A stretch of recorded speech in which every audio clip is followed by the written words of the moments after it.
Personnellement, je ne parlerai pas de crise de l'immobilier forcément, mais plus de crise du logement en général. Il y a une crise de l'immobilier neuf qui est là depuis maintenant quelques semestres. On comptait en 2013 à peu près 100 000 autorisations de construction de moins qu'en 2012. Là, entre janvier et juillet 2014, on en est à 60 000 de moins qu'en 2012, 40 000 de moins que sur la même période en 2013. Donc il y a certes une crise de la construction immobilière. Il y a aussi une crise du logement en général. Les taux d'effort des locataires sont très élevés.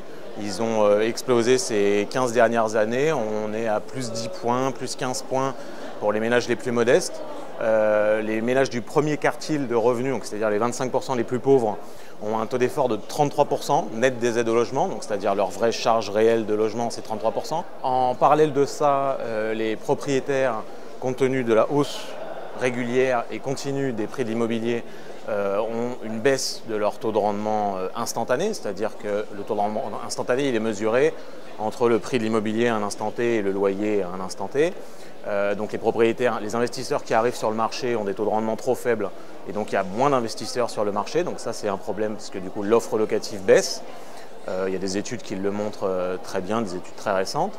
À côté de ça, il y a les bailleurs en place qui eux ont ce qu'on appelle un résultat net, c'est-à-dire les ressources, les loyers, moins l'ensemble de leurs charges qui est en croissante évolution, plus 4% par an depuis quelques décennies maintenant. On en est à 55% de résultats nets en 2013 pour les bailleurs personnes physiques.